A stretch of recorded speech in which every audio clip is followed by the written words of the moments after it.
Alors maintenant, on va voir comment rajouter des valeurs de manière aléatoire. D'accord? Donc ici, au lieu d'avoir 50, je voudrais avoir par exemple une portée entre -100 et 100, un intervalle entre -100 et 100, et qu'à chaque fois, ça puisse choisir des valeurs entre -100 et 100.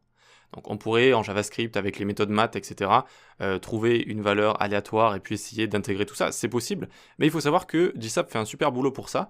Dès qu'il y a des choses un petit peu embêtantes à faire, eh bien, elle crée des fonctions utilitaires qui vous facilitent la vie. Et donc là, on va avoir une fonction qui s'appelle random. Donc on vient x ici, par exemple, on ouvre les guillemets, d'accord? Donc c'est sous forme de chaîne de caractères. On fait random comme ça, -100, 100. Et donc on a une intervalle de -100 à 100, et ça va à chaque fois, vous voyez, donner des valeurs de manière aléatoire. Donc ce sera jamais la même chose. Et donc ça, c'est assez utile, hein, assez souvent pour des animations. Ça permet de créer quelque chose d'inédit à chaque fois, à chaque animation.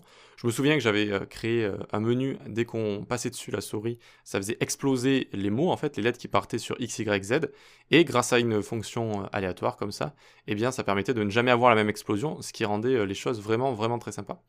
Voilà, très bien, donc on peut avoir une intervalle comme ça, on peut arrondir aussi. Par exemple, j'arrondis à 10 comme ça. Si j'ai 14, ça me donne 10, et si j'ai 19, ça me donne 20, etc., etc. Donc ça permet d'arrondir à la dizaine près comme ça.